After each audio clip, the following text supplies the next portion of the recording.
നമസ്കാരം. നെന്മാറ ഇരട്ടക്കൊലപാതക കേസ് പ്രതി ചെന്താമരയെ കോടതി റിമാൻഡ് ചെയ്തു. അടുത്ത മാസം 12 വരെയാണ് ആലത്തൂർ മജിസ്ട്രേറ്റ് കോടതി റിമാൻഡ് ചെയ്തത്. ഇയാൾ മനസ്താപമില്ലാത്ത കുറ്റവാളിയെന്ന് പോലീസിന്റെ റിമാൻഡ് റിപ്പോർട്ടിൽ പറയുന്നു. ഇയാൾക്ക് ചെയ്ത കുറ്റകൃത്യത്തിൽ യാതൊരു കുറ്റബോധവും ഇല്ലെന്ന് മാത്രമല്ല, കൊലപാതകം കൃത്യമായി നടപ്പാക്കിയതിൽ സന്തോഷവുമുണ്ട്.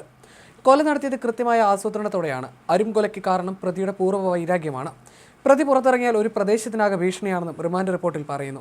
തന്നെ എത്രയും പെട്ടെന്ന് ശിക്ഷിക്കണമെന്നാണ് പ്രതി മജിസ്ട്രേറ്റിനോട് പറഞ്ഞത്. 100 വർഷം ജയിലിൽ അടച്ചോളൂവെന്നും എല്ലാം ചെയ്തത് താൻ ഒറ്റയ്ക്കാണെന്നും ചെന്താമര പറഞ്ഞു. മകളുടെയും മരുമകന്റെ മുന്നിൽ തല കാണിക്കാൻ പറ്റില്ല. മകൾ എഞ്ചിനീയർ ആണെന്നും മരുമകൻ ക്രൈംബ്രാഞ്ചിലാണെന്നും ഇയാൾ മജിസ്ട്രേറ്റിനോട് പറഞ്ഞു.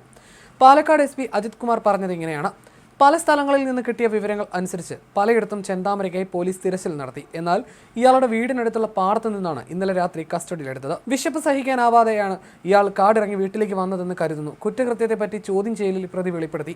രാവിലെ 10ഓടെയാണ് പ്രതി ഇരട്ടക്കൊല നടത്തിയ ശേഷം ഫെൻസിംഗ് മറികടന്ന് ഇയാൾ കാട്ടിലേക്ക് പോയത്. വേലി ചാടിക്കടന്നതിന്റെ ചെറിയ പരിക്കുകൾ ദേഹത്തുണ്ട്. സ്ഥലത്തെക്കുറിച്ച് പ്രതിക്ക് കൃത്യമായ ധാരണയുണ്ടായിരുന്നു. ഇയാൾ അതിവിദഗ്ധനായ കുറ്റവാളിയാണ്. പോലീസിന്റെ നീക്കങ്ങൾ ചെന്താമര സൂക്ഷ്മമായി നിരീക്ഷിച്ചതുകൊണ്ടാണ് 2 ദിവസത്തോളം ഒളിച്ചിരിക്കാൻ സാധിച്ചത്. പോലീസ് മികച്ച രീതിയിൽ അന്വേഷിച്ച് കുറ്റവാളിയെ കണ്ടെത്തി.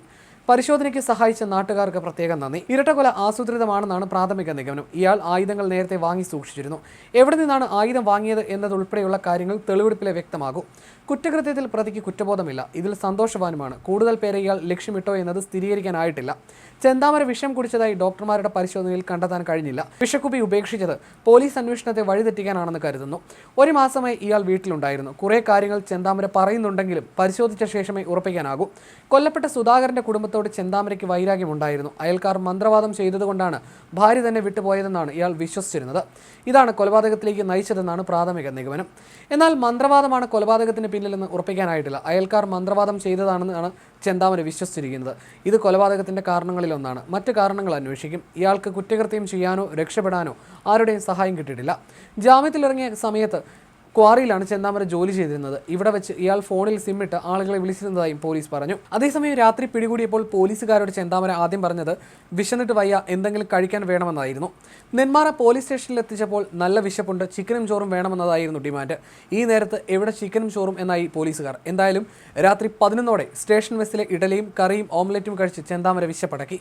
ഭക്ഷണം കഴിക്കാത്തതിന്റെ ക്ഷീണമല്ലാതെ മറ്റ് അസുഖങ്ങളൊന്നും പ്രതിക്കില്ലായിരുന്നു. കാട്ടിലേക്ക് വേലി മറികടന്ന് പോയതിന്റെ ചെറിയ മുറിപ്പാടുകൾ ദേഹത്തുണ്ടായിരുന്നു. പുലർച്ചെ പ്രതിയെ ആലത്തൂരിലേക്ക് കൊണ്ടുപോയി. 2 പേരെ കൊടുവാൾ കൊണ്ട് വെട്ടി കൊലപ്പെടുത്തിയിട്ടും ഇയാൾക്ക് യാതൊരു കുറ്റബോധവും ഇല്ലെന്നാണ് പോലീസുകാർ പറയുന്നത്. ചിക്കനും ചോറും ഒക്കെ ചോദിക്കാൻ യാതൊരു മടിയും ഉണ്ടായിരുന്നില്ല. ചെന്താമരയ്ക്ക് 2 ദിവസത്തിൽ കൂടുതൽ ഭക്ഷണമില്ലാതെ പിടിച്ചു നിൽക്കാൻ കഴിയില്ലെന്ന് ചെന്താമരയുടെ കുടുംബം നൽകിയ വിവരപ്രകാരമാണ് പോലീസ് കരുക്കൾ നീക്കിയത്. കൊലപാതകം നടന്ന 36 മണിക്കൂറിലാണ് ഇന്നലെ ചെന്താമര പിടിയിലാകുന്നത്. വൈകുന്നേരം മാട്ടായിൽ ചെന്താമരയെ കണ്ടതായി വിവരം ലഭിച്ചതിനെ തുടർന്ന് പോലീസും നാട്ടുകാരും ചേർന്ന് ചെന്താമരയ്ക്കായി വ്യാപക തിരച്ചിൽ നടത്തിയിരുന്നു. ഇതിന് പിന്നാലെയാണ് ചെന്താമര പിടിയിലാകുന്നത്.